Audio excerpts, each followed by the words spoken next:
on a weekday. My name is Aaryan Salman and I'm the moderator for this panel discussion. Today we have a stellar panel that will discuss the question, what new skills and competencies do our teachers need, in our series entitled Education in the Times of Corona. We will be discussing the skills and competencies that educators must hone towards thriving and excelling in empowering educators and students during and beyond COVID. We will also highlight the skills and competencies needed for educators to transform education for human flourishing. Also, we'll be sharing relevant and related resources with you within 72 hours of this live broadcast. So check out our event page on our website, globalcitizenshipfoundation.org, after 72 hours, or follow us on our social media profiles to receive the latest update on the same. The previous 10 editions of OELF, in these editions, we explored the various dimensions of education in the times of Corona and beyond. The recordings of the previous 10 panel discussions and the live broadcast of this panel discussion are available both on our website and on our social media channels, including YouTube, Facebook, and Twitter. So join us on our social media pages and be part of our current and future initiatives. To receive your certificate of participation, please don't forget to fill in the special certificate request form, which will be shared with you on Zoom, Twitter, Facebook, and LinkedIn.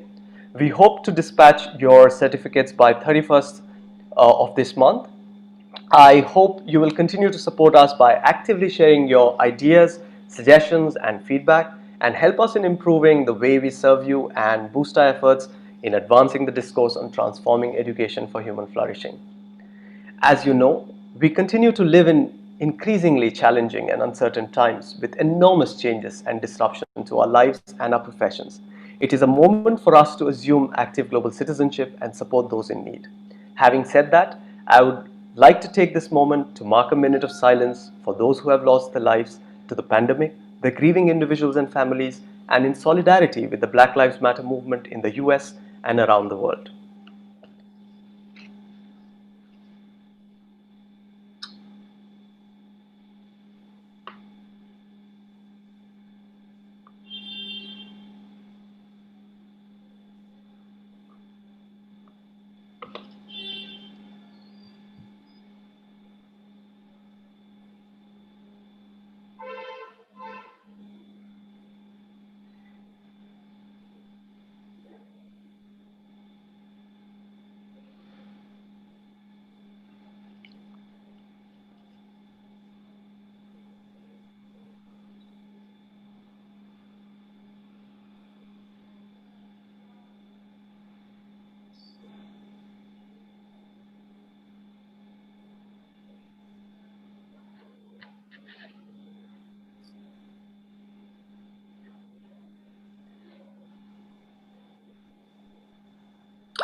Thank you.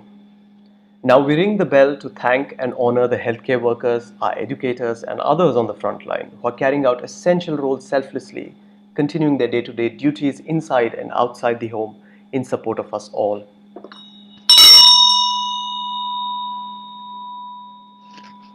Thank you.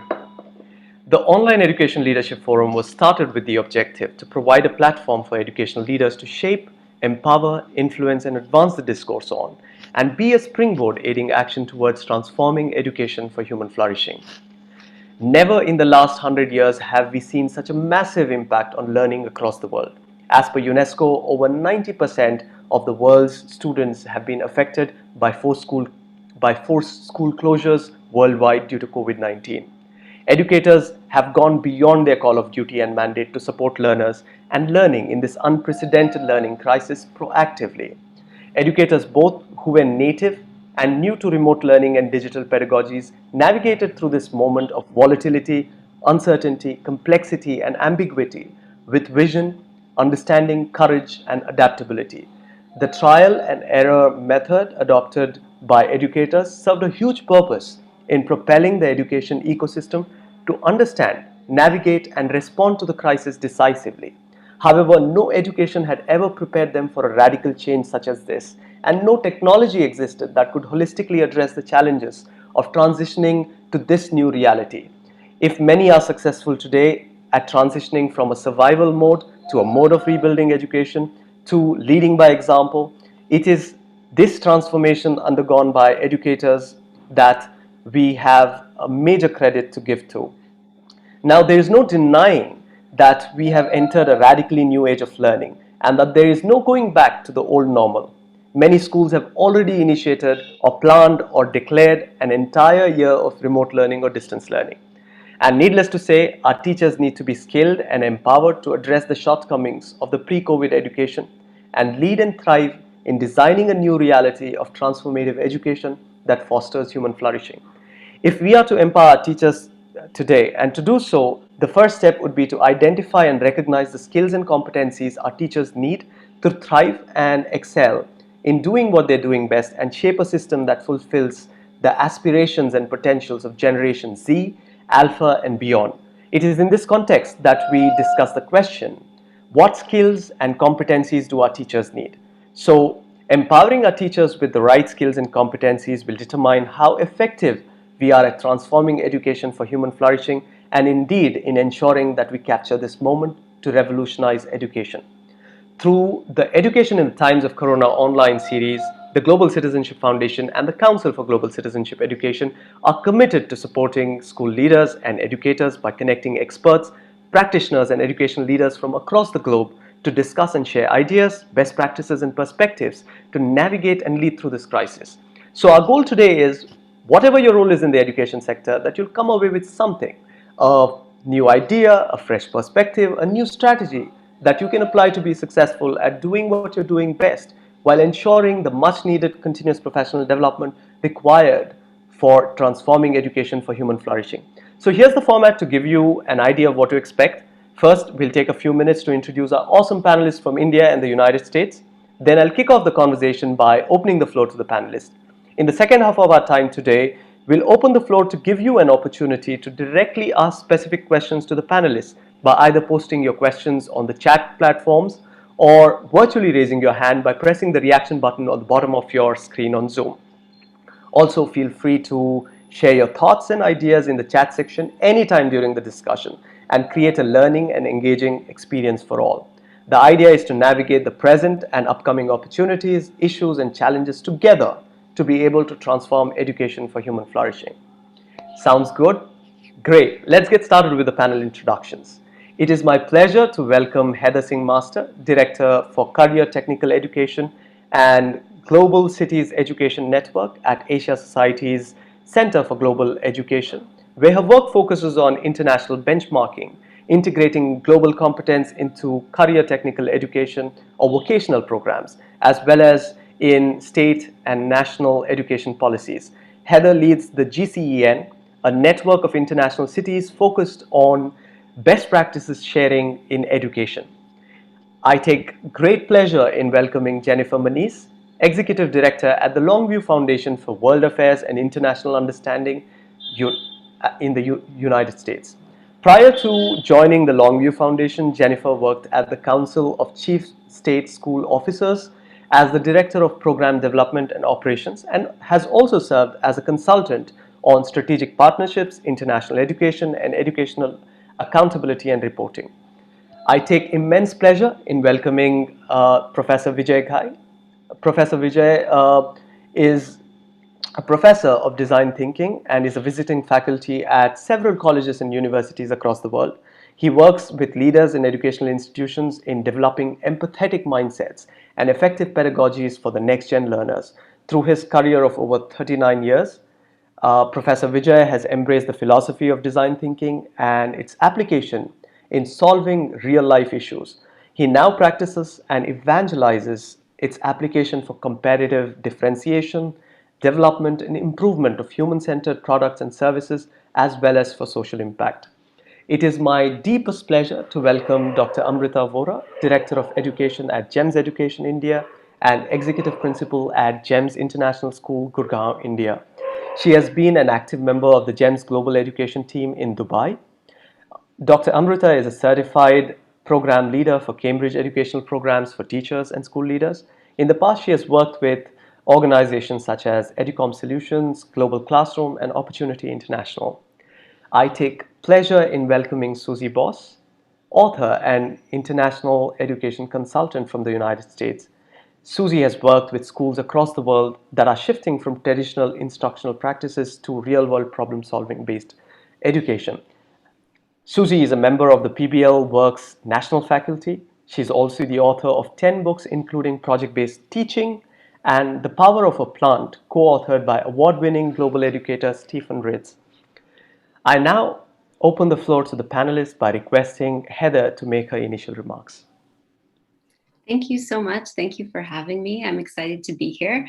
I wanted to just echo your opening comments and just acknowledge all the hard work that our teachers have been doing through the COVID crisis. And we've asked a lot of them, and they've been so great at pivoting, being flexible and open already to trying new things and going above and beyond and helping students with everything from finding internet access to relief services to supporting their mental health. So just thank you so much for those efforts, and we're here to support you however we can.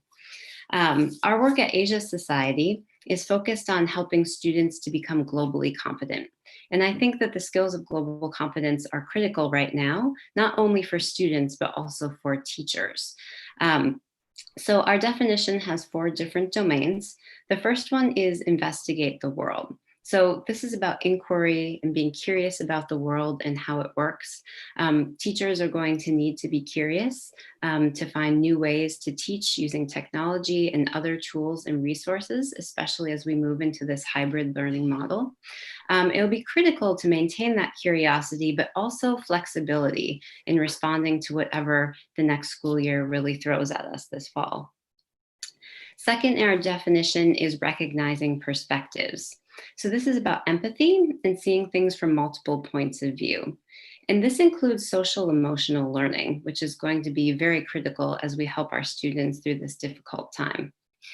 So thinking about how we can make sure that students feel connected and that their voices are really heard is going to be important. And then thinking about how to design curriculum that's differentiated and really meets the needs of learners where they're at.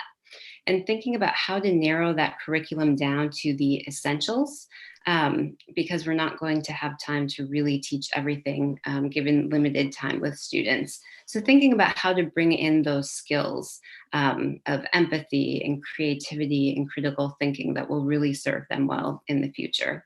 And then of course, teachers have to take time and think about their own social emotional needs as well. The third part of our definition is communicate ideas, which is about being able to communicate with diverse audiences, but also about being effective users of technology. Of course, if there's one thing COVID has shown us, it's that we all have to be effective users of technology right now. It's a huge part of daily life, and we have to be open to it and evolve with it. And then that communication piece, clear communication with students is really critical, especially with online learning, making sure that they have those learning expectations in mind and that they're really clear for students, and thinking about how online learning looks from the student's perspective. And then the final piece of our definition is to take action. And so this is unique in our definition, and it's really about applying what you've learned to make a difference both locally and globally. So I think it's important for teachers to have a growth mindset and not be afraid to try new things and to fail. It's a new world for all of us, and it's not easy, but helping your students to see that you're trying new things, that will help encourage them as well. So I think those are some of the key skills that we work with our teachers on in our network of schools, but I think that they really resonate right now, especially. Thank you so much, Heather. I yield the floor now to Professor Vijay. Well, hello, and thank you, Aaryan, for this invitation to be part of the stellar panel. It's not every day that we get so many different perspectives to share all in one forum. And I'm truly delighted to hear what Heather said about the empathetic approach to our students, because one of the things that has happened in this time is that we've had more access to a much wider number of students at the same time. And a lot of our time has been spent in just listening to them, just observing them, just being sensitive to what's going on in their mind. And at this time, children are afraid and they're confused. You know, the news they've been getting ever since this pandemic hit us has never been encouraging. It's sort of consumed 95% of our airwaves and maybe 100% of the discussion that they've been hearing at home. They don't know what's happening. You know, particularly the younger children, they just don't know what is happening and they can't make sense of it. And our objective as educators is to build this ability of making sense of the world in the minds of the students that we're influencing. This sense making requires all our help. You know, this sense making is something that they have not learned to deal with because it's new for everybody. The second thing that has happened is that suddenly the classroom is no longer constrained by the physical limitations of a classroom or even the school. You know, the whole world, their home, everything has become an expanded classroom. It always was, but we thought our responsibility was limited to what was happening inside the classroom. And now that the entire world has become their classroom, you know, it's a fact that was echoed by a very young student activist on an earlier panel who reminded us that the real world is much bigger than the classroom. So how are our teachers taking advantage of this expanded opportunity? So let me connect these two aspects together. The child is trying to make sense of a context in which the education perhaps makes no sense.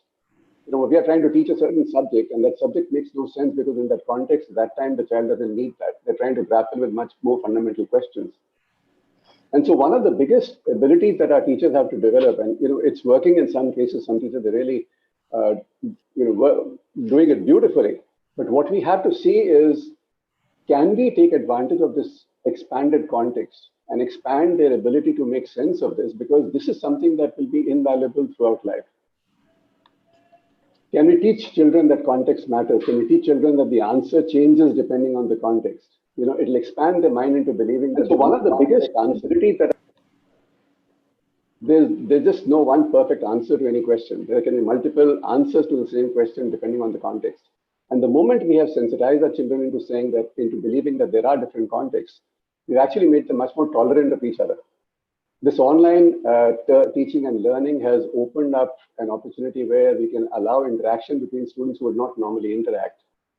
Can we get them to share their context, and can we encourage discussion to say, okay, in your context is unique, and therefore in your context, does this even make sense?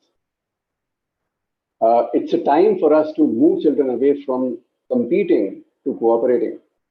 We've grown up with the belief that we have to be ahead of the next guy. This is not the time for that. Can we make them more cooperative? Can we make them more collaborative? Can we give them more opportunity for doing that, doing stuff together, listening to each other, becoming more tolerant of each other? You know, these are some of the things that, I hope we'll be expanding on further during this panel. But as a design thinker, you know, the empathetic view of the world, particularly the world as seen by our students and our children, will go a long way in making our teachers more effective. And we have to remember as educators, you know, we are responsible for the generation that is going to inherit the mess that we are leaving for them. Are we equipping them to handle this with hope? Are we equipping them to handle this with positivity and the confidence of saying that whatever mess they're inheriting from our generation, there is still a way forward?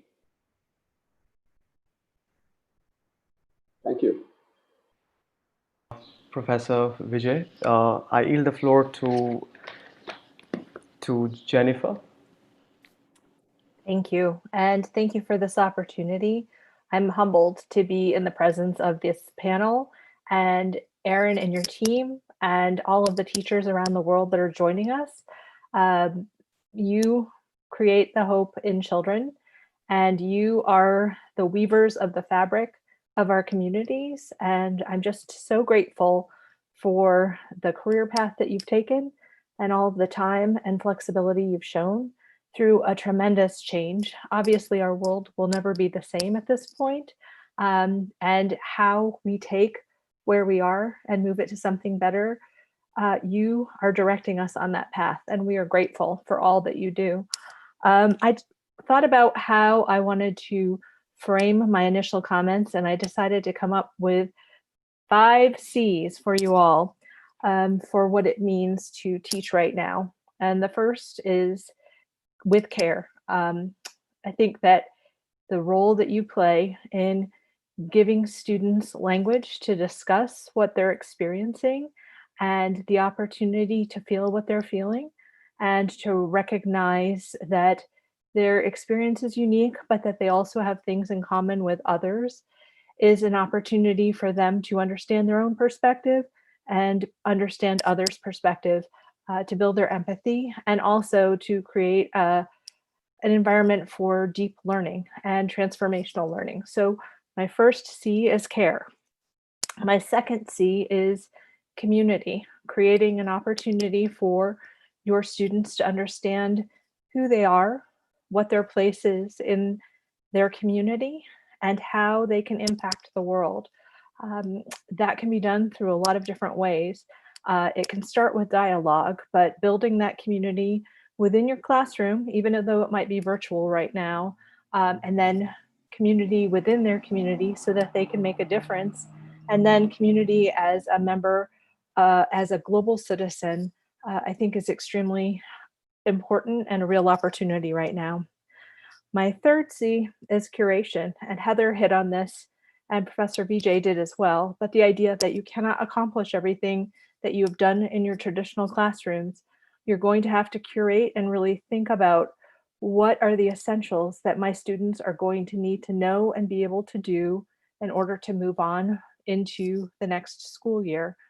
So start with the end product and backward design where you can get there based upon the resources you have, which might be limited because it's virtual, and the resources that the students have in their learning settings. So curation, care, community. My fourth one is creative approaches. And this is where I think what Suzie and Heather may talk about later is so important.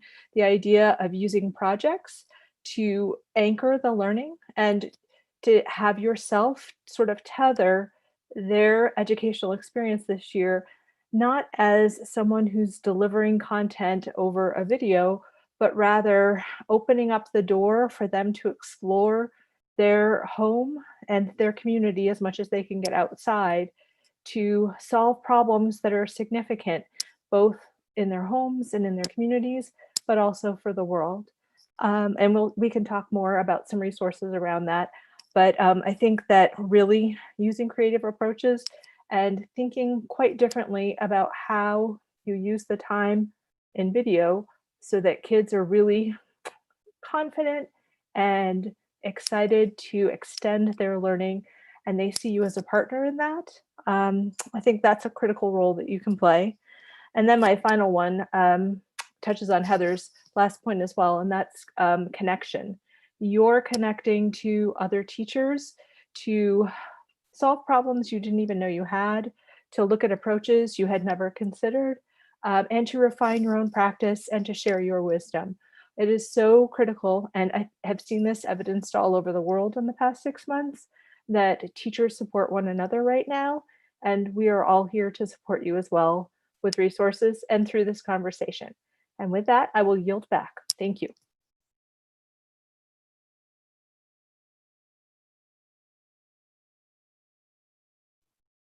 Aaron, you're muted. Thank you so. Okay, so thank you, Jennifer. I yield the floor to Dr. Amrita. This is the Zoom thing.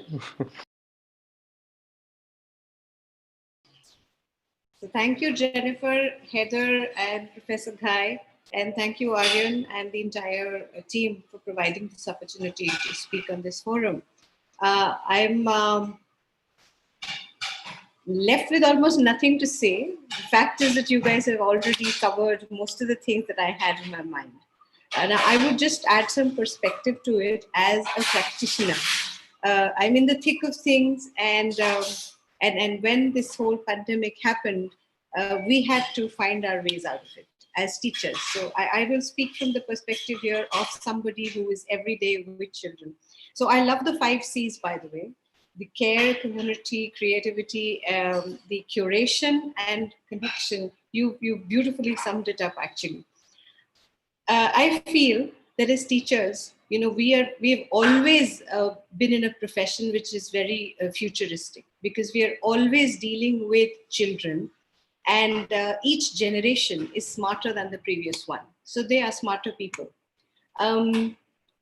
Pace of change has changed phenomenally. And today, whatever changed earlier, maybe in 50 years, is changing within every 5 years.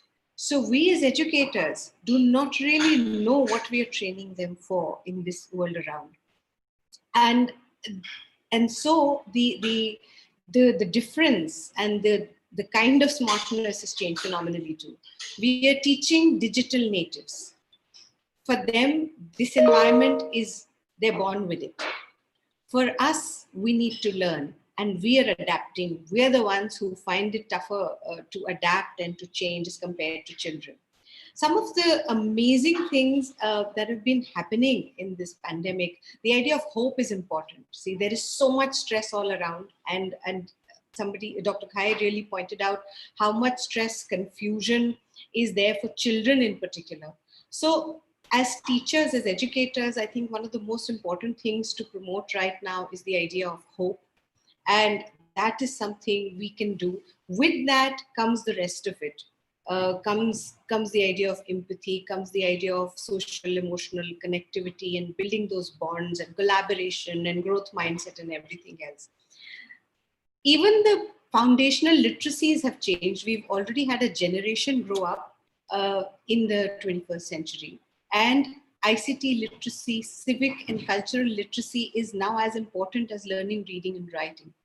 Understanding of sustainable development to this generation, which is left with even no air to breathe, basically, is more than urgently required.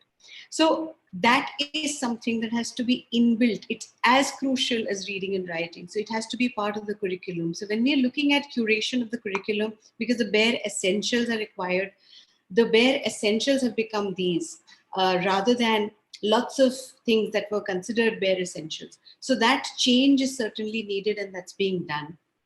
What's important is that also children are still, they may be too connected.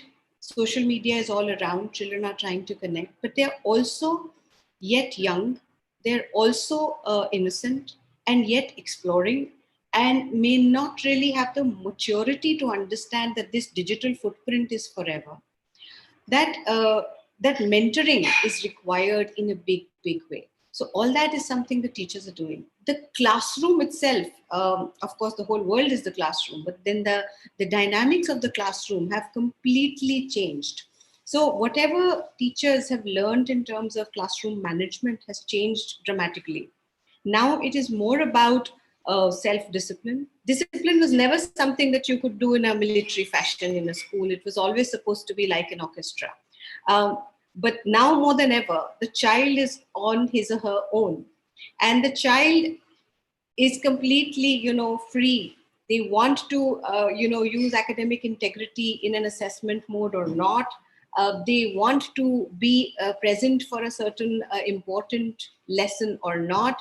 It's their choice.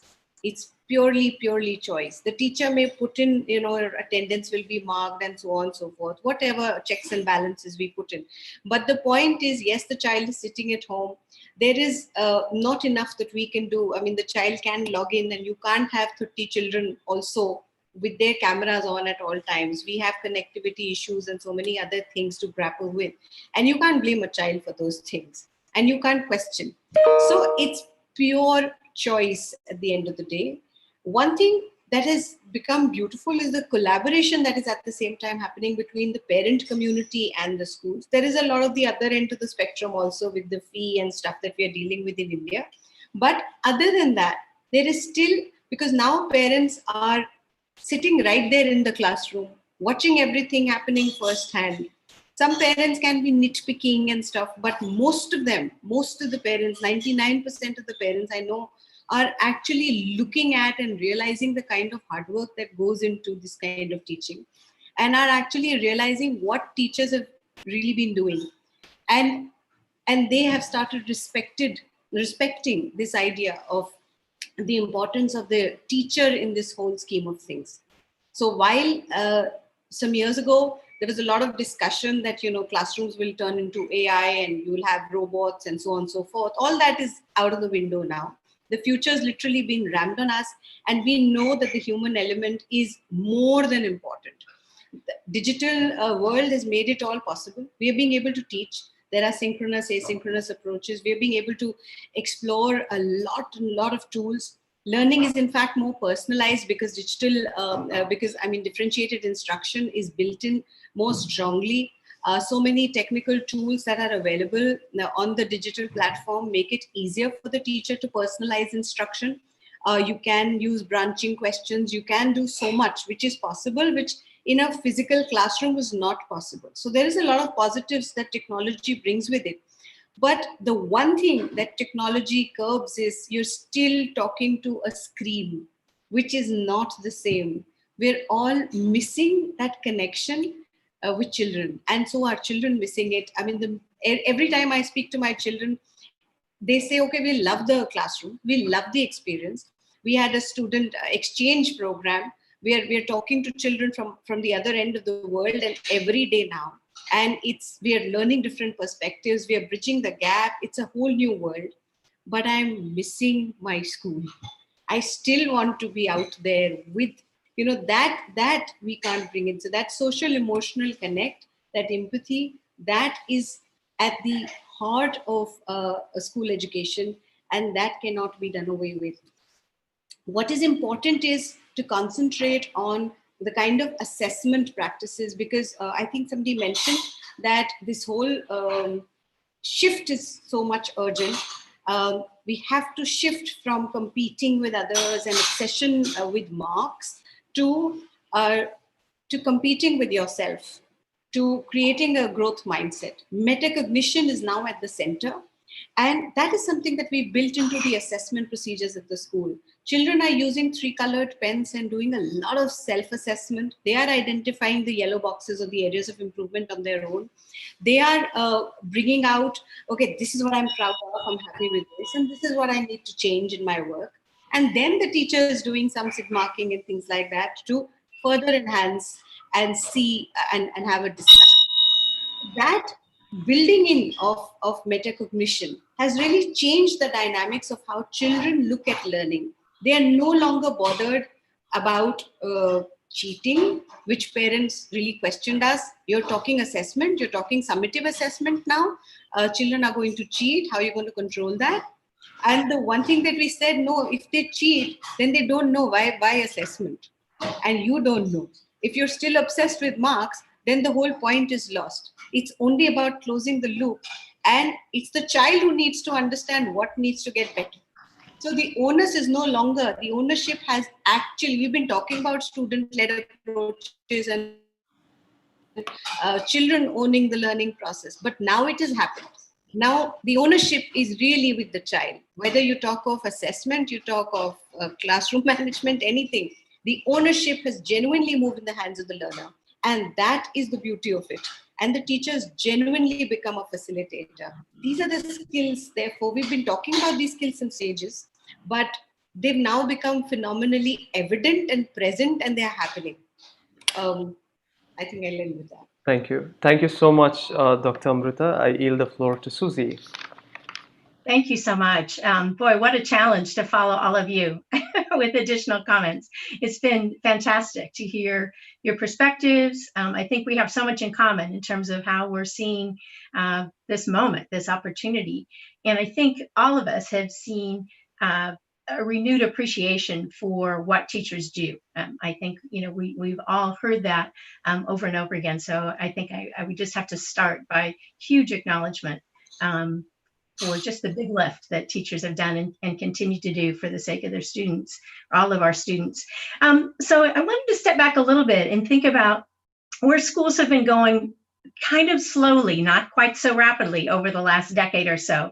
Many schools around the world have taken a look at this kind of idea of backward design that Jennifer mentioned, thinking about what is it that we want our students to know and be able to do by the time they finish their schooling with us? So what's our profile of a graduate? What are those qualities and competencies we want our students to leave with? And, we have 12 years to get there, K-12 type systems. Our teachers have had to acquire those same competencies virtually overnight. When this pandemic hit, They had to be agile. They had to respond to change in a moment, suddenly rethink how, when, where, with whom does learning happen? What does it look like? How do we assess? All of that, was a whole new world in this remote learning situation that we found ourselves in. They had to be collaborative, just as we want our students to be collaborators. Teachers had to collaborate in new ways to make this happen, not only with their colleagues, but also with families, helping parents understand what's your role, how can we partner together, and sometimes with others in their community who could assist in the learning, who could lend expertise. So now they're having to really apply these 21st century skills we've been talking about endlessly for the last 20 years. Suddenly teachers really need to live and breathe them. And so that kind of brings us to what's the situation that helps us, if we're thinking of our students, how do we help students acquire these skills? It's often by introducing them to a challenging problem, open-ended, that have lots of different ways to solve. And that's exactly what our teachers have had to do. The big driving question for teachers has been something like, how can we keep our learners safely engaged during a global pandemic? This is like the driving question of the ages that suddenly teachers found themselves faced with, and having to come up with prototypes, testing ideas, trying new things. And some teachers, I will tell you, did a little bit of backsliding, and they thought, oh, we have to go back to what we already know works. We're just going to do some version of something simple. We'll do worksheets, we'll do review. But that was not engaging. I think teachers quickly realized that was not going to do it. If we were really going to live up to this driving question of keeping learning engaging for students, our students wanted more than that, and parents also questioned it. Parents whose students were doing that sort of drill and review work at first were also questioning, what's the point of this? How is this getting us anywhere? So teachers had to think about, how do we make this engaging despite these extraordinary circumstances, and perhaps because of these extraordinary circumstances. So we've seen now this flourishing of creativity on the teacher side, designing projects with their students, with community issues. And I think several of you mentioned the need for hope in the learning enterprise, that if we only focus on how dismal things are, how scary things are, we are not keeping that sense of hope alive and well in our students. And we know that they need that for their own growth and becoming healthy young people. We need it, and adults need that as well. So I've talked with a number of teachers about projects that do allow students to solve problems perhaps in a small way, but it gives them that satisfaction of, I feel like I made a difference. I feel like I was of service perhaps to my community. I feel like I've done something that has left maybe my family in a more hopeful place than it was before I started on this project. So I think those are some of the things we're seeing teachers tackle in really powerful ways, and then sharing what they're learning. A lot of really wonderful brainstorming across every platform that you can find. Teachers are hungry to hear each other's ideas, build on each other's ideas. And I think those are the qualities that are going to take us wherever we're heading next with this learning in the time of the pandemic. So I'll stop there. Thank you so much, Suzie. Now we enter this second round where our panelists would ask one question to another panelist. So I would request Suzie to begin with the questions. Okay. Well, so Professor Vijay, if I could ask you a question. You mentioned that the context for learning has expanded. And yet, I think some people might be thinking, oh, our world has become so much smaller. We're stuck at home. We're learning from home. So help us think about, and help teachers think about how to keep those horizons really wide for learning, and how to help students connect with expanded context if they're in an isolated situation, physically. How do we keep their vision quite broad? Well, thank you for the question. This is possibly the question that I started thinking when I was invited to speak at this panel. See, earlier there was a physical boundary between the classroom and the home. So when the students left their home, they were going into a physically different space. And the mind was telling them that now this is space two. This is not home. This is school. And when they came back from school, they said, now this is not school. This is home. The beauty of today's situation, despite the bad news, is that this line has disappeared. And suddenly, for the child, that boundary no longer exists. And because this boundary no longer exists, their world has actually become much broader as far as the learning environment is concerned. They're now saying, this is the world in which I have to learn. Now, as teachers, as educators, our biggest challenge is to acknowledge this. And the fact that while we could give a consistent experience in the classroom to all the students who are there and in the school, now the experience varies from student to student based upon their own individual family context, their own environmental context, and the fact that they have to now share resources. Even, earlier on, this book was my book, this notebook was my notebook. Now, a device like a cell phone or a device like a laptop has to be shared by multiple people in the family. So they're learning that this world actually is a place where they have to learn regardless of where they are. And if we as educators can encourage students to speak about their reality and their world, and so that all the students who are listening in at the same time in the same session appreciate that I might have everything wrong in my environment, or what I believe is absolutely wrong. For somebody else, there is something which is much more difficult, much more worse. And so this acceptance of the fact that different contexts exist, and this is the reality in which all of us are learning, I think will create a mutual empathy amongst the students, a mutual acceptance of the fact that the reality is not what I perceive in my limited view of the world, but the world is actually much, much bigger. Will make us much more tolerant, much more accepting. So it was just a small point I was trying to make there, that we have to take advantage of this crisis. It's an amazing opportunity for us to expand our own horizons as educators and expand the mindsets of the students that we're trying to influence, to say, it's just one world, we're just sharing it, we have a role to play. And if I have a problem, you have a problem, let's find a solution that works for both. Why work only for me? Why should I work only for me? It has to work for both. And then both become 3 and 4 and 5 and the whole class and the whole cohort. Why not? I hope that helps. Thank you. Thank you. Professor Vijay, who would you like to ask your question, and what's your question? It might seem to be a little unfair, but I did have a question for Suzie back. I was really intrigued by your approach to using problem solving as a foundation, for learning. And the observation that several panelists have also made that, we really don't know what kind of environment, what kind of world we're preparing the students for. And I think one of the most fundamental abilities we need to have is not to run away from a problem, but to say we'll face it, and to have the confidence that we can face it. And if we can build this confidence in our students on, what they should be doing to be able to face an unknown problem and face it with confidence, and face it with the hope that we are all together in this, and if I can ask for help from other people, and I don't have to be, I'm not alone. What do you think would be a good method of enabling our educators to be able to do this? They haven't done this before. They've had standard problems with standard answers. Now suddenly we are telling them, pick up a problem from real life and enable your students to find a solution. Is there some guidance that you might want to give on that, please? Sure. I think the whole the community of educators who do project-based learning, who design learning experiences around open-ended problems, sometimes ones students identify, sometimes ones that they've carefully constructed and brought students into, engage them with.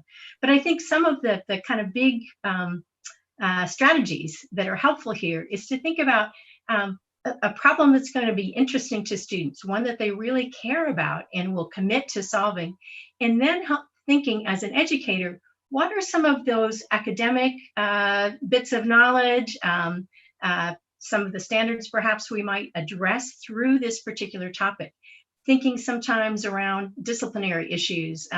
How would a mathematician come at this problem? How can I bring my teaching of math into problem solving? We're at a time in this crisis when math is in the headlines every single day. Never before have we had daily conversations about slope and curve and statistics, everything else. The same, of course, with biology, other issues.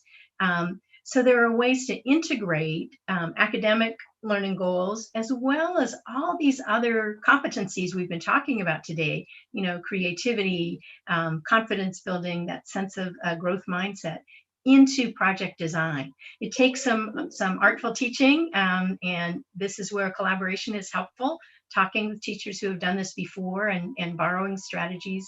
But I think thinking of interesting problems that students are going to be just yearning to help solve, and then finding the learning opportunities that connect to that. I think this is the way to go. Wonderful. Thank you. Thank you. All right. So, Heather, your question, and who would you like to direct that question to? Yes, I have a question for Dr. Vohra. You mentioned the fact that parents have this newfound respect for teachers and the work that they're doing. So how can parents get involved? How can teachers kind of leverage that resource of parents, or what have you seen happening so far? See, so a lot of places actually. So, you know, at different age groups, this will vary. And so let's begin with early childhood. Early childhood is one age group where it is particularly tough to, you know, have the child sit. I'm talking of a 3-year-old, 4-year-old, 5-year-old, 6-year-old. The child is using technology but may not sit there. So there, in particular, you know, parents need to be around. We need their support. They sit with their child while the synchronous model is on. They know what needs to be done. We have ended up training parents completely the way we train teachers. So with a lot of workshops, we've trained them. In a school, there are various learning centers, and there's a lot of independent approaches where if you think of a Montessori environment, the child will go touch things, do things, and you know, engage in learning on their own. Now that environment needs to be created at home. Lots of tactile learning is involved, and we've trained parents into creating that environment at home. We provided resources which are easily available, or help them identify resources available at home and or waste material which can be utilized for learning in different ways. And that is what parents have you know, collaborated with the teachers and created, and that's worked beautifully. When we come to a little older children, maybe the middle school years or secondary and so on, we have requested parents that when the summative assessment or an examination is on, try to be around, try to encourage your child every day, try to ensure that they have a space which is defined where they can sit and identify. There is a learner contract that we have signed with the parent, in fact, that, you know, we need your cooperation completely, because self-discipline also means that you will have to ensure that the child still maintains a routine. Routine is important to living. And if the you know, the idea of reaching school at X time is gone out the window, then, well, there is still the idea of the class, you know, timetable and so on, and which is still there. So the child needs to genuinely get up at a certain time, be ready, be physically, mentally present and available. That itself is something that the parents are, you know, ensuring now. And also, when they sit around, when the child is self-assessing, the parents are just watching them curiously, and they come back to us that, you know, my child identified this. I couldn't have imagined my child will do this. You know, we have learners in grade 3, like 8-year-olds. When we launched certain things initially, parents were very apprehensive. How can a child do this? They won't be able to upload. They won't be able to do this and that. And how do you expect them to do? You know, we said, okay, whatever they'll be able to do, that's okay. Let them try. Within 10 days or so, parents got back to us. I'm amazed. My child is doing everything. They don't need me. They don't need us around. They're able to. Even the early childhood children, after a few days of sitting with parents for the lessons, every day were coming in. See, we've all known it takes 21 days to build habits. Children build them too. And now they are into this new habit. And even the 3-year-olds and 4-year-olds are now there waiting to meet the teacher. For them, we've ensured that the videos are on and 6, 7 are only together at the same time instead of of a larger group and so on. So there are slots when parents can be around and safety concerns are taken care of and so on. So lots and lots of ways. The other thing parents have particularly collaborated in is, there is a lot of people in India who do not have digital access. Or people may be displaced in certain ways for various reasons. So parents have helped us provide support and help to various other parents and children who are in that situation. That community coming together has really happened when parents and school and everyone and children have encouraged this. Children have taken certain initiatives on literacy and teaching other children, which has really, really made a huge difference. So the whole community coming together has made us reach out to everybody. Thank you. Thank you so much, Dr. Amrita. Who would you like to ask your question to? Okay, so it's back to me. I will ask Jennifer. I love the 5 Cs. So Jennifer, you did mention when you were talking about creative approaches that we can talk more about it. So I really want to know more about the various creative approaches that can be used. The more we learn, the better it is. Sure. Thank you for that question. I think you're already doing a lot of creative approaches. I love the idea of setting up the centers for early childhood. And I'm going to share that with my networks because I'm not sure parents are thinking that way. So thank you for all of your creativity. I was really thinking, I've loved the comments of the panel and getting children to understand that learning is a lifelong process has been intensified through what has been going on. Dr. Vijay, I think, articulated that beautifully. I think a powerful tool can be thinking routines. Project Zero has developed thinking routines. Something like the 3 whys. Why does this matter to me? Why does this matter to my community? Why does this matter to the world? That's just a simple one to get kids to think deeply and to understand the connections of issues, not just that initial impact of why does it matter to me, but really thinking beyond that. So using creative approaches around thinking is something that kids can do both in video settings and on their own in reflective practice, and can share that with a peer or a friend or a sibling or a parent. But I think really focusing on deeper level thinking beyond just a video setting is one thing that can happen. I love using the SDGs as a framework for project-based learning, like Suzie was talking about. And my question might go to Heather so that she can talk a bit about their SAGE framework for authentic, global, student-driven practice that is exhibited to real-world audiences. But the SDG goals, if you're not familiar, was developed by the UN, and there are 17 goals, and they're a great frame for project-based learning. And I've seen it really be an effective tool to embolden children to understand how they can take action, like I was mentioning earlier, both in their communities and on issues of global significance. Things around clean water or energy or waste and engineering, all kinds of goals.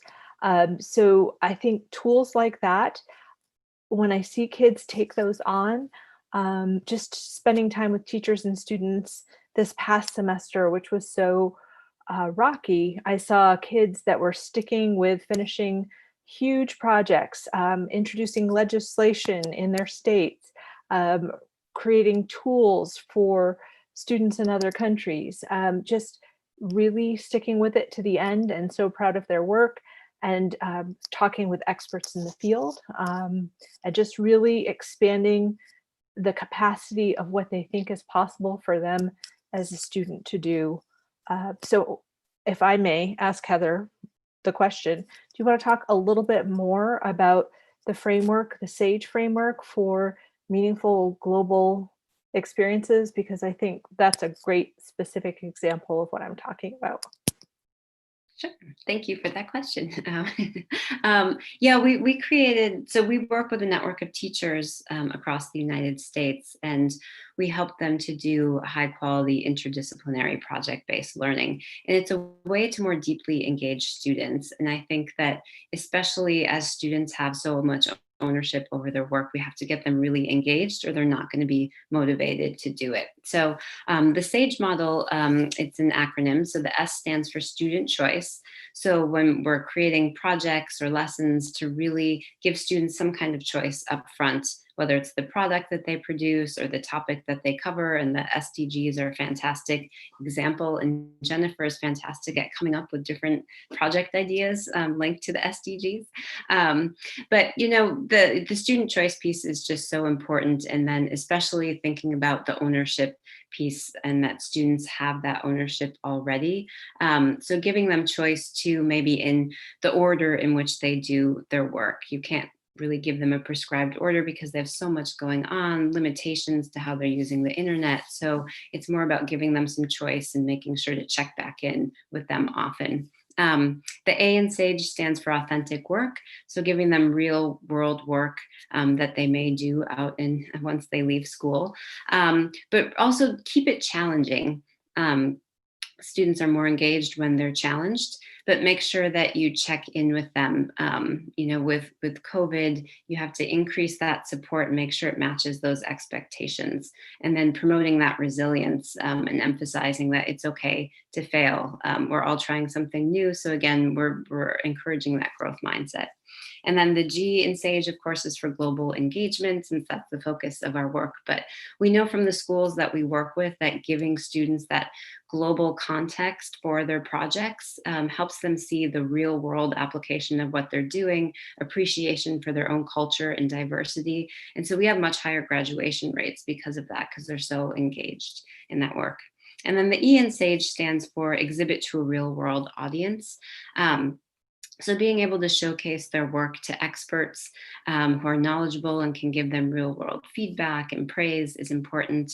But also I think we have this opportunity now that everybody is online to bring more guest speakers into the classroom and to take advantage of that, not just to give feedback, but to talk about a topic for 10 or 15 minutes. And that can really drive that engagement with students as well.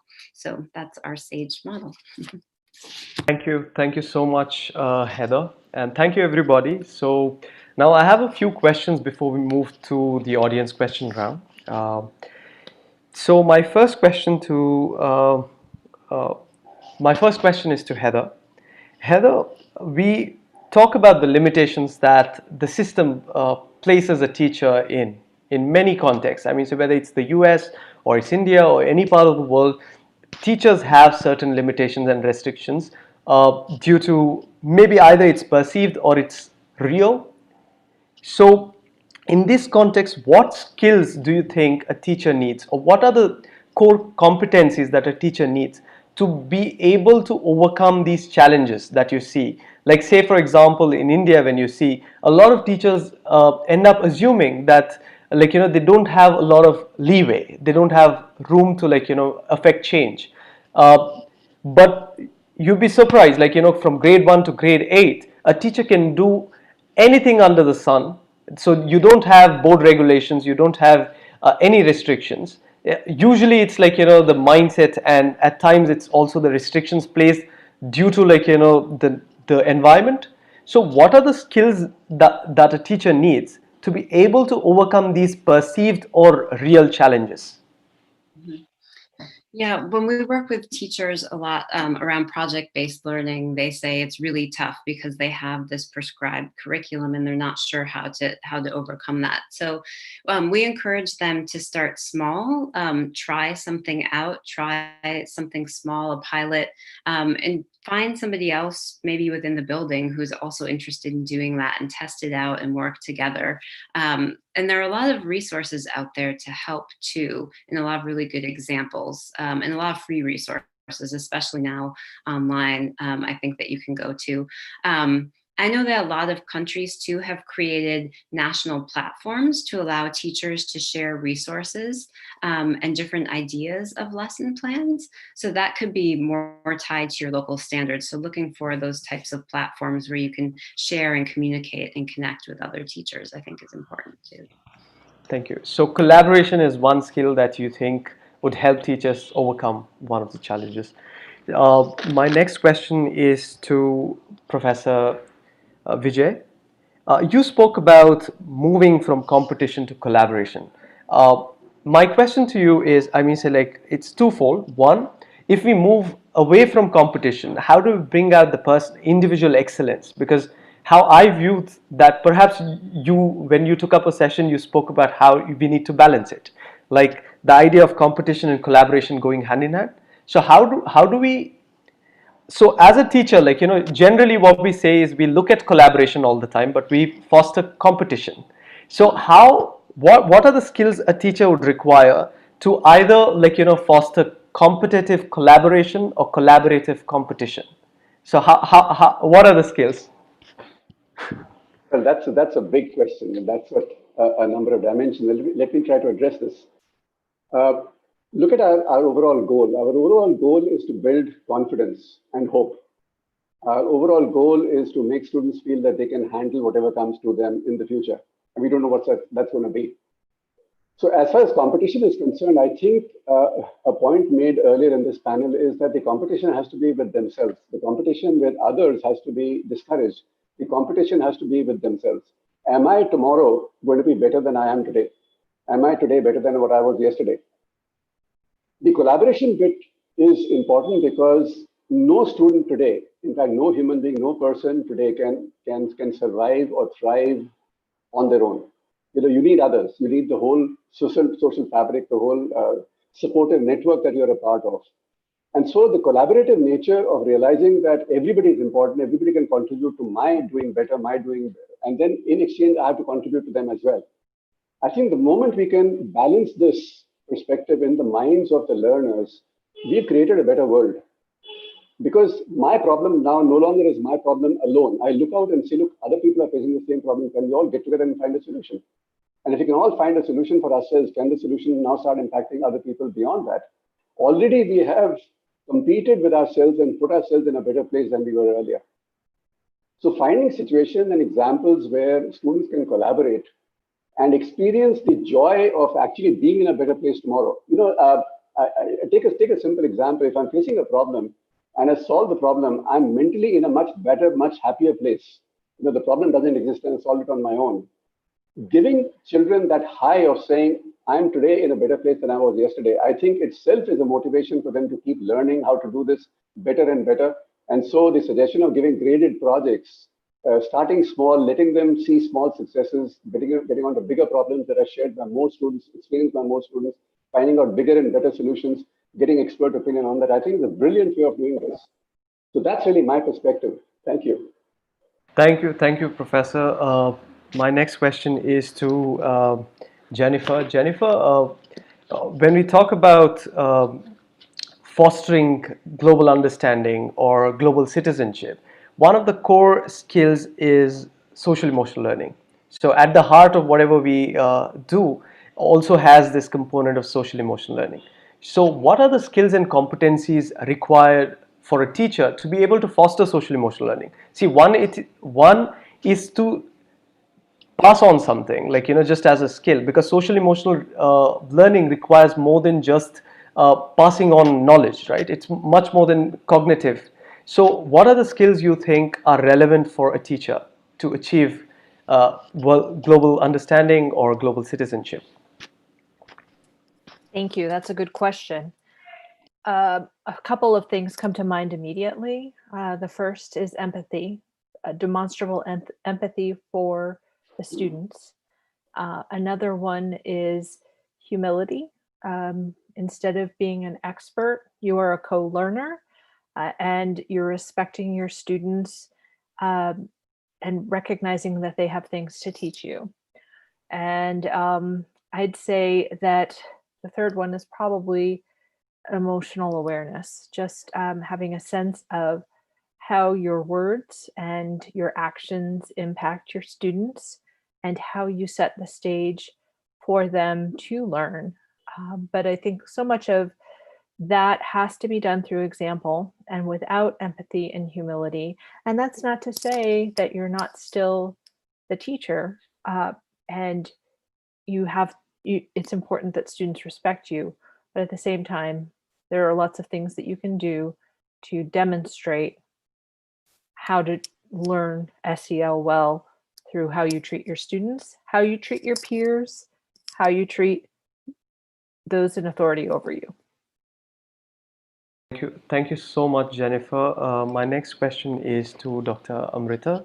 Dr. Amrita, you spoke about teachers preparing students for the future, which is quite ambiguous. In many cases, we would not even know what we are preparing them for.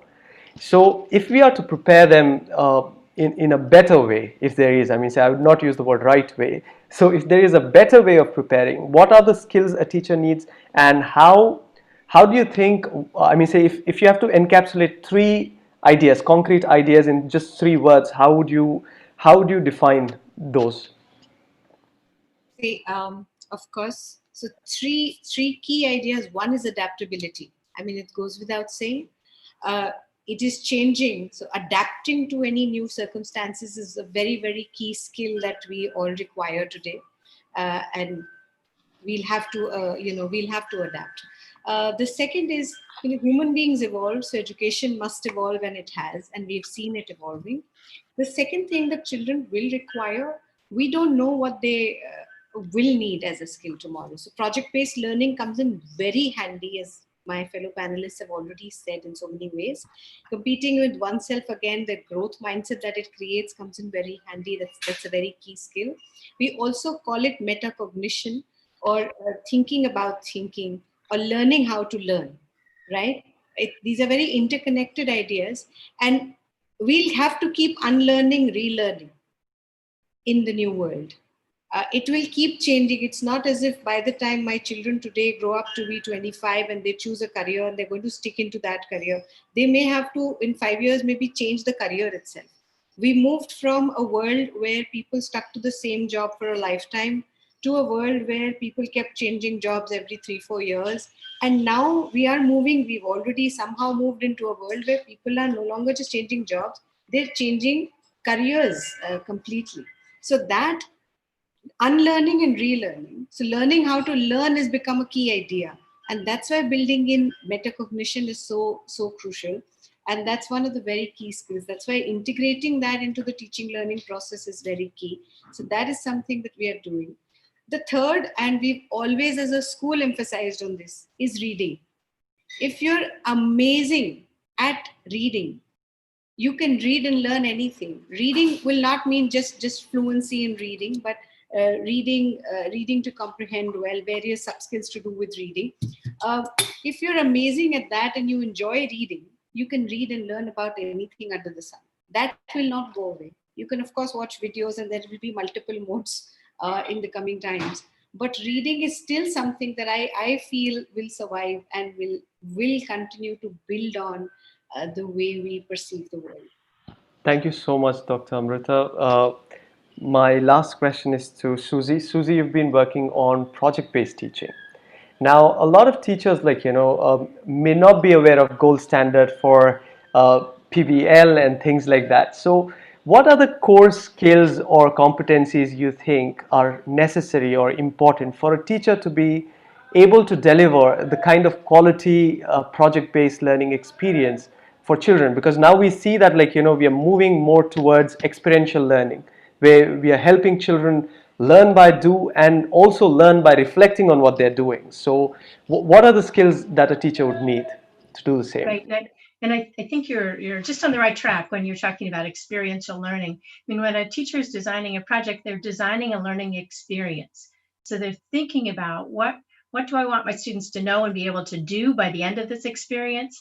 How do I structure this experience so all along the way, there are opportunities for them to ask a lot of questions, to take their learning forward through their own kind of spirit of inquiry, and thinking about metacognition, as Dr. Amrita said, reflecting on what they're learning and applying it in some way. So they're going to start with really interesting question. They're going to dig in and learn a lot of things. They're going to apply what they've learned to solve a problem or create a solution. And then they're going to share that with an audience that's going to care about what they've come up with. Ideally, an audience who will be served by what they've learned or what they have created, something like that. So for the teacher, it's learning how to design that experience.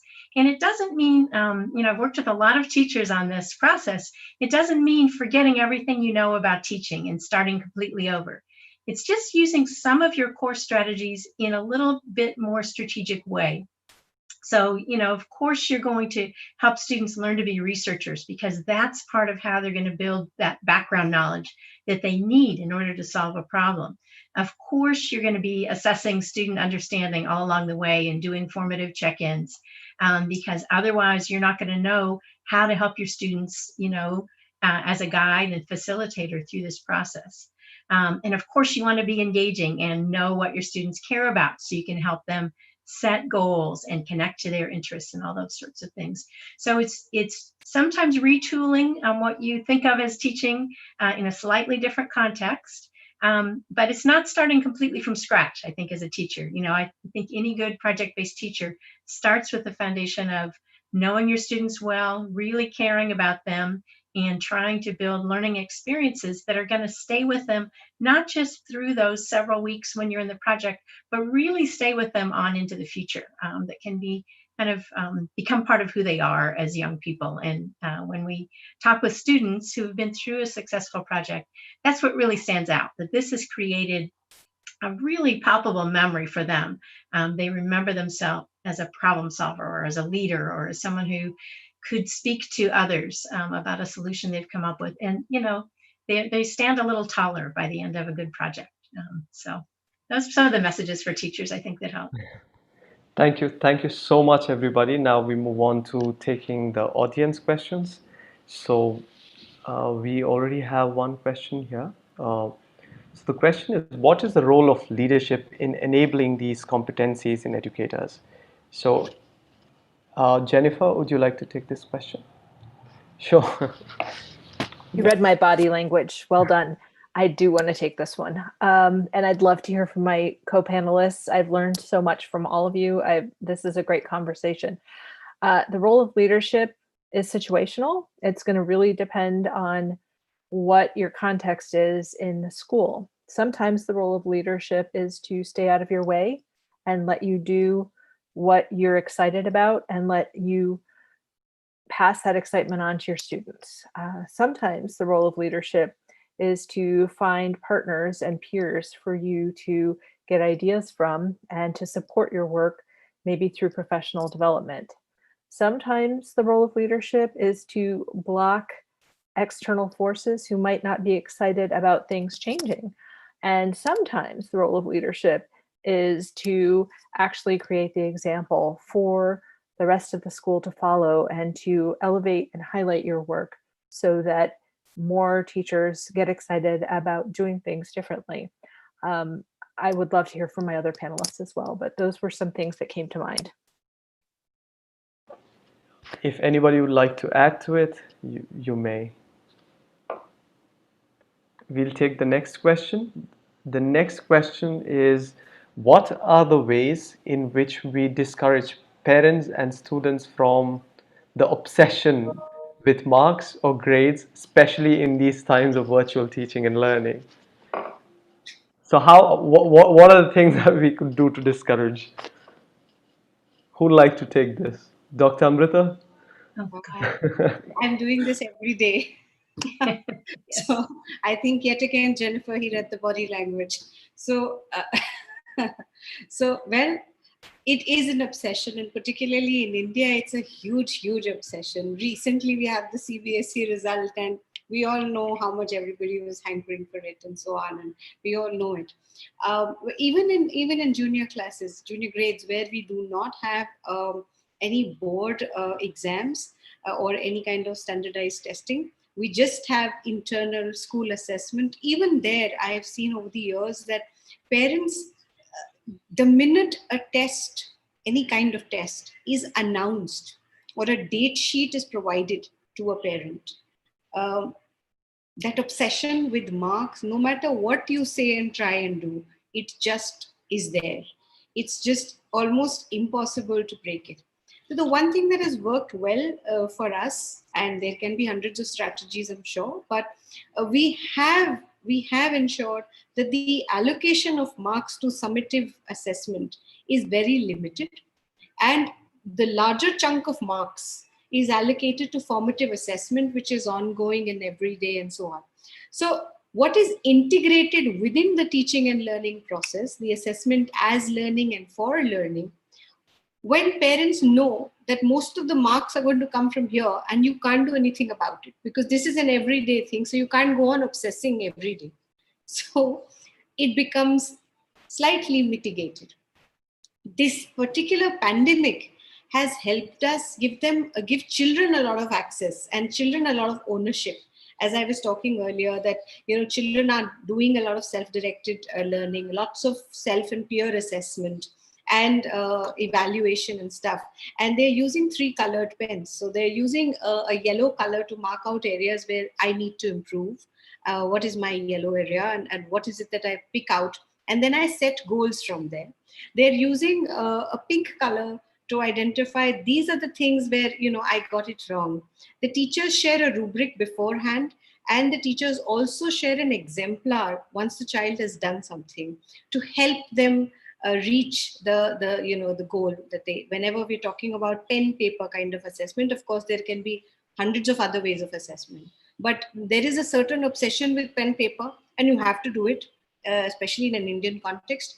And there is, a parent needs evidence at the end of the day. And so do we, even as a school, we also need evidence. There are hundreds of other assessments, but this also has to be there. And this is where the obsession of marks is maximum. So then children identify in green what I'm proud of. This is something I did so well, and I'm proud of this. The teacher thereafter looks at the same work and does some what we call SID marking, wherein the teacher identifies what are the students' areas of improvement again, what are the strengths, areas of improvement, and now development targets or tasks. Okay, so this needs to improve. We've identified, this is the strength, we've identified, great.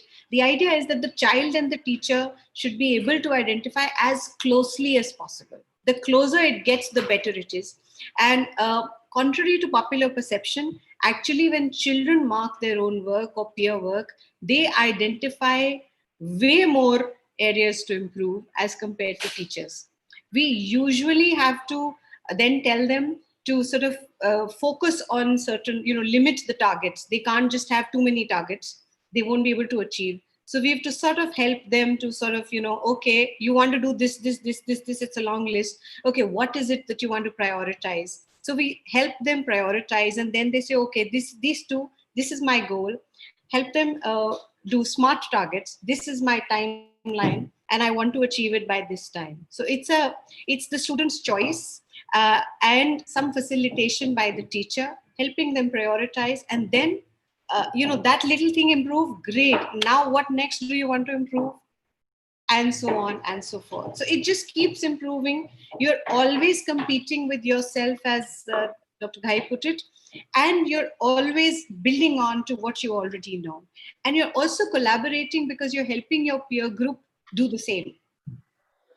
Each one for the other. So that is where, and when parents start seeing this thing actually happening and working, they start getting beyond. No matter how much we try to explain, it doesn't work.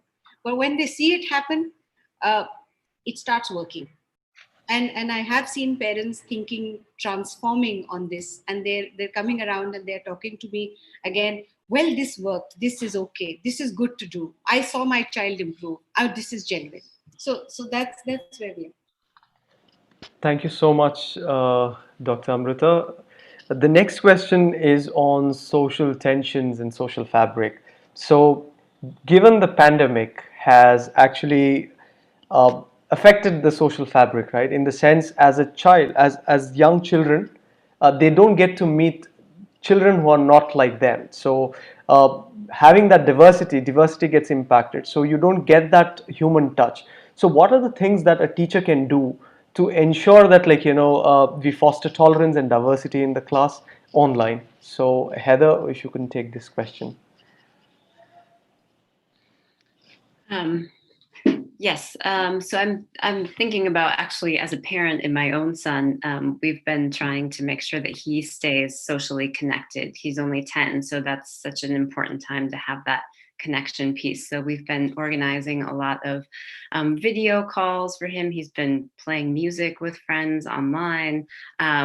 We have some sports starting now, so he's been able to get outside and do some socially distanced things in the park. But we just found a new online program where he can find a friend in China. So he's going to be starting to do kind of an online pen pal thing. So there are different types of programs out there that can help match students. And teachers can use, one platform we have here in the US is called Empatico. And that is free, I believe, for teachers to sign up, and teachers all around the world can do that, and they're matched with classes abroad.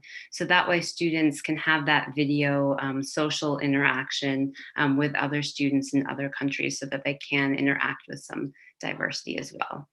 But I'm sure, Jennifer, you may know of other platforms and resources too for that. Lovely. Also, iEarn is another classroom-based exchange program that's more high school, and Empatico is for younger children. Globe Smart Kids is an app that kids can use, younger children can use, to explore other cultures through stories about particular children. I would just Google virtual exchanges, but there are lots of opportunities. And having conversations with your students about looking to identify differences and appreciate them, making that one of the goals if there's time and space in the classroom, because some kids are getting out into the community, and it's just good to have them have it on their brain that kids are curious, they want to know more, and to have that be a goal for them can sometimes accelerate their interest and ability to do so. Thank you so much. Another question is on interpersonal skills. So what are the interpersonal skills that a teacher should possess for him or her to be able to deliver effective teaching and learning within the classroom and beyond? So Suzie, if you can take this question, please. Of course. So of course, starting with that kind of ethic of care, as we've all talked about, having a sense of knowing your students, knowing who they are as individuals, knowing their interests. Those are all opportunities to connect, both, just human to human, but also to connect the learning experiences to things that are really going to matter to them and be of interest to them. I think when students feel like they have that voice, they're being heard, they're being listened to, gives them a sense of, I have more of a say in my own learning experience, and that changes the dynamics, of the classroom. So from the teacher's perspective, that means being okay with sharing some of that power with your students. That means being a really active listener, and when your students have questions you didn't anticipate or suggestions that take you by surprise, to say, okay, let's think more about that. Let's think about that together. Let's, that's a question worth exploring together. So I think those are a few of the ones that really matter. I think patience is quite important, continuing to be more than ever, because we're all under, different kinds of stresses, and so are our students. So I think having that some grace, to breathe through those moments that are challenging. And I'm sure, Dr. Amrita, I'm sure you're seeing evidence of all those stressors in the day-to-day with your community as well. But those are a few that come to mind. Thank you so much, Suzie.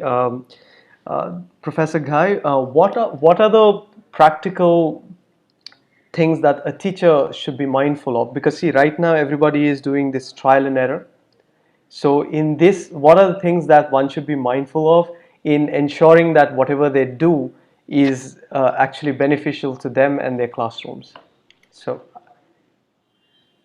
Well, one thing comes to mind at this time. The students, I think, have more questions than are being answered. New questions are being generated in their minds either because of fear or ignorance and not being able to understand. Uh, if, as educators, we can create a safe space for the students to ask and air those questions, just verbalize them without the fear of being ridiculed or recriminated, they should not feel that they're the only ones facing this issue. If you can get them to open up, I think we would have created a great space for them to learn and develop. And so being able to open up this discussion, being able to have free and frank discussion, then finally, as Suzie also highlighted and other panelists as well, if we can be humble enough to say we don't have the answers, teachers are no longer the only source of knowledge and wisdom in the class.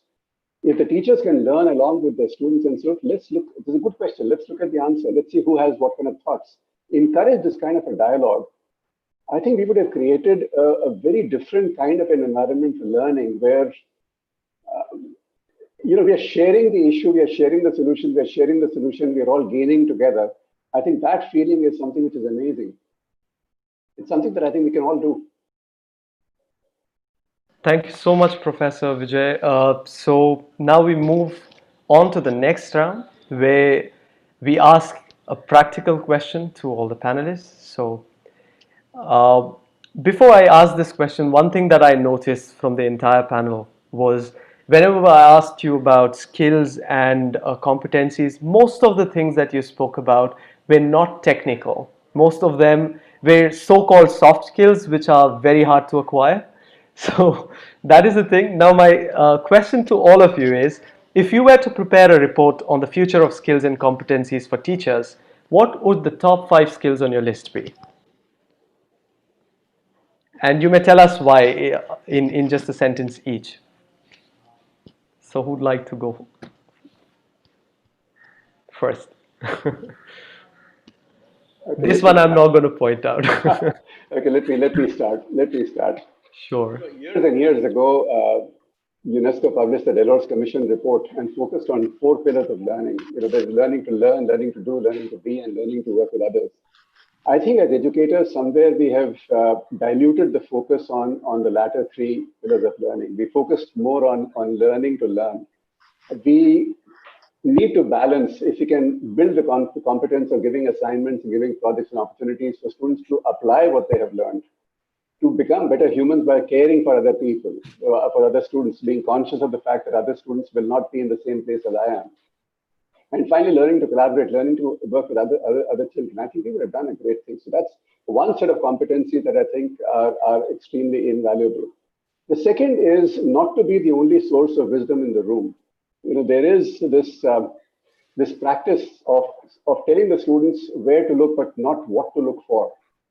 If you can point the students in a direction and let them discover things for themselves, this assisted discovery is a way of letting go. It's a way of letting the students discover for themselves. And it's amazing how different students, given the same stimulus and the same direction and same set of inputs, will come up with completely different conclusions.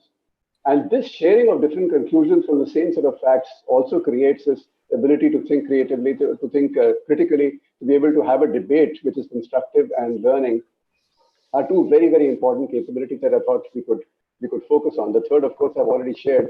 Create a space which is absolutely safe, where the student can be who they are, play with them, act silly with them, make mistakes, learn with them, so that they have respect for learning. So you as a teacher have never stopped learning. Let them see that. Let them see that you're willing to learn with them. I think that would be my set. Thank you. Thank you so much, Professor Vijay. Dr. Amrita? Okay. So see, the first thing I think has already been pointed out in various ways by all of us is the ethics of care. Everything begins from there. And no matter what kind of teaching world we are in, earlier, now, in the future, this will always be at the center.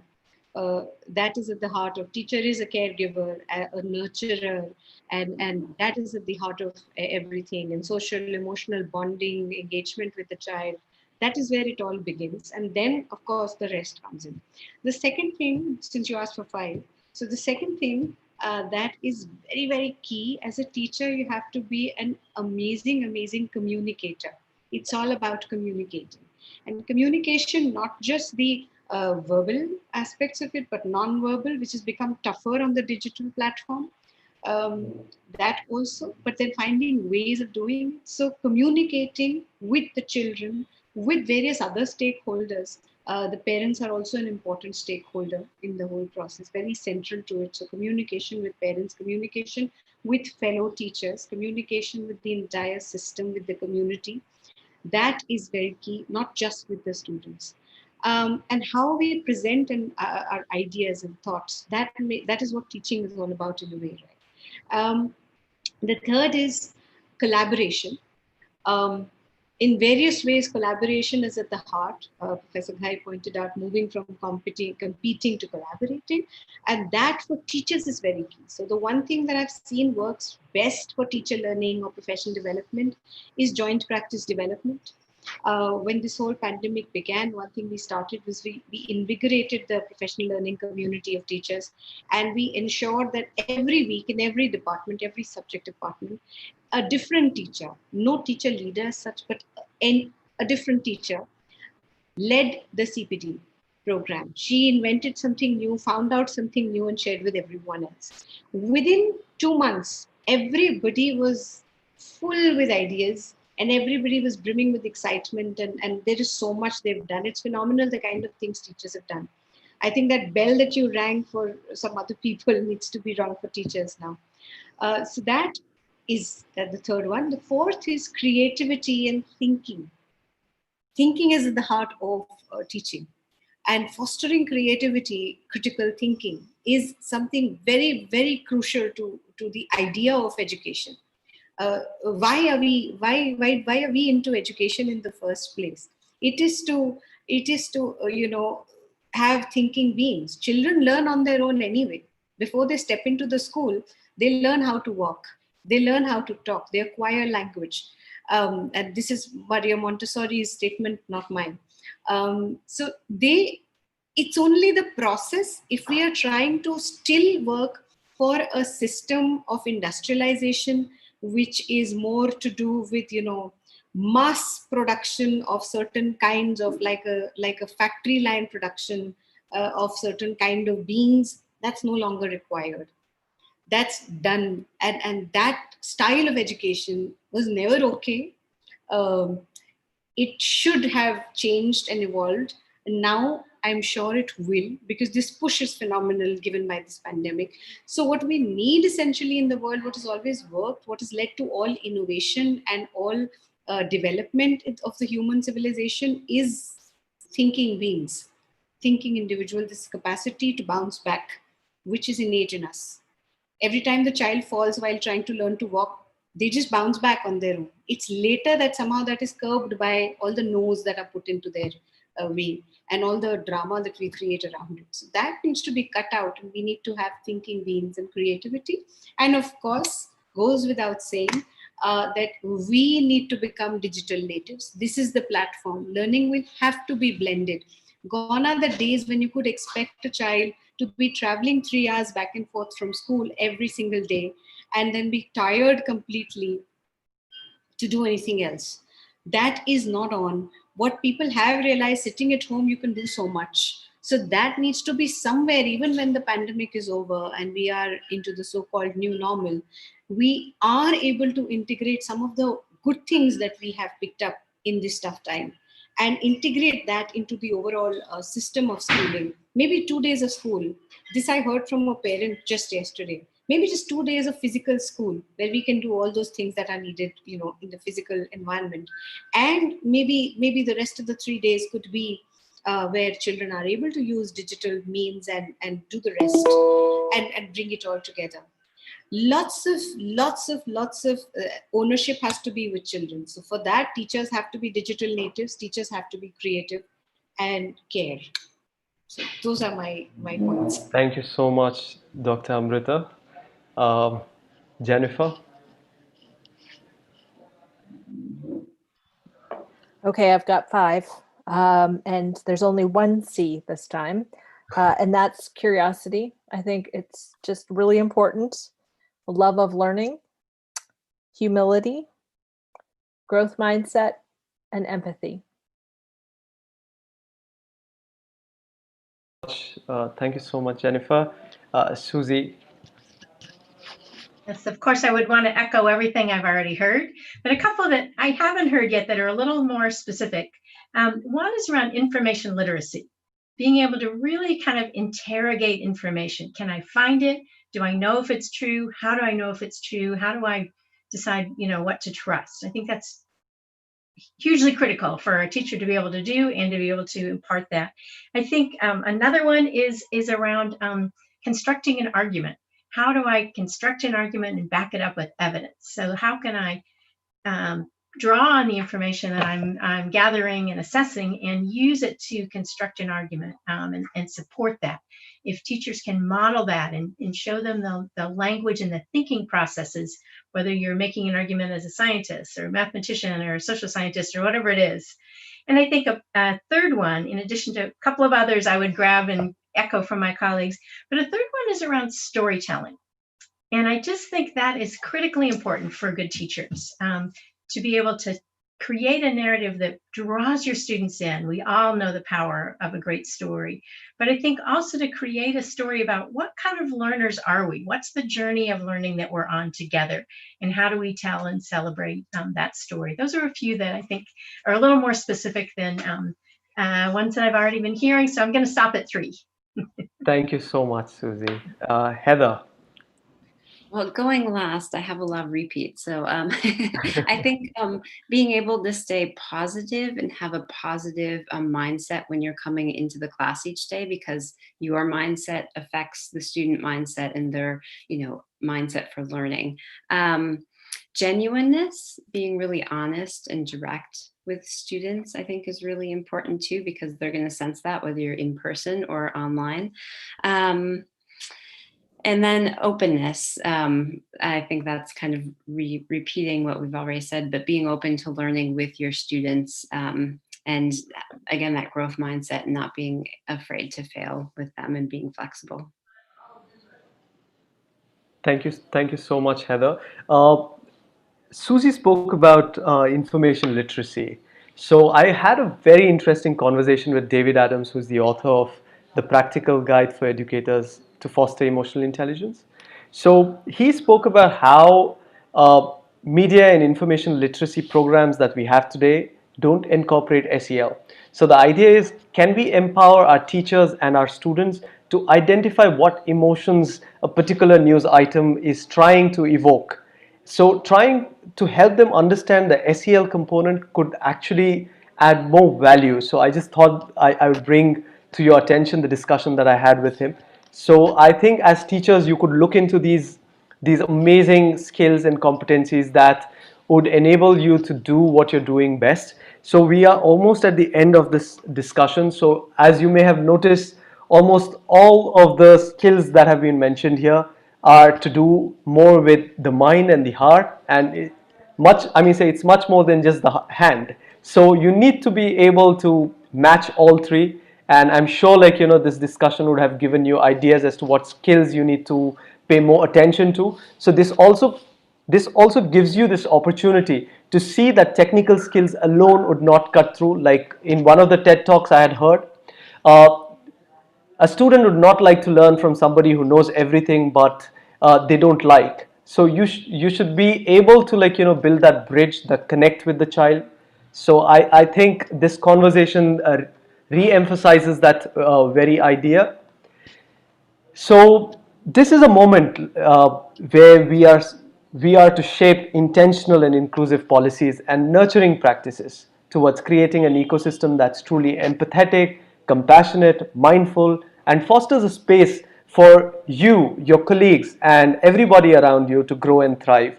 So education leaders, educators, everybody has a role in achieving these ideals. So I believe educators and school leaders have the power and potential to affect this positive transformation that we're all looking for. I understand that we still have a lot of questions that we may not have been able to cover or answer sufficiently through this panel discussion. And we look forward to hearing from you your thoughts, ideas, suggestions on how we can empower students to be the amazing beings that they are by enriching our own skills and our continuous professional development.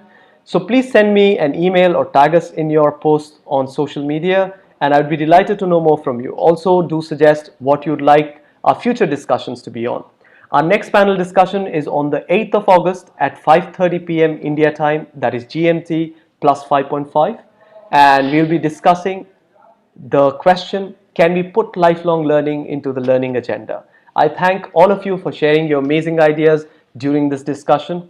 On behalf of the Global Citizenship Foundation, the Council for Global Citizenship Education, and all our attendees, I extend my deepest gratitude to all our panelists for taking out their time from the busy schedules and enriching this discourse through their amazing ideas, insights, and experiences. Also, I thank you for being a part of the OELF family and for everything you've been doing to advance the discourse on transforming education for human flourishing. See you soon. Until then, take care, stay safe, and spread love and compassion. Our world needs it more. Thank you. Thank you, Dr. Amrita. Thank you, Jennifer. Thank you, Dr. Vijay. Thank you, Heather. And thank you, Suzie. It was a pleasure to have all of you. And thank you, everybody, for being with us. It was a pleasure. See you on the 8th. Take care. Bye-bye. Thanks so much. Thank you. Thank you.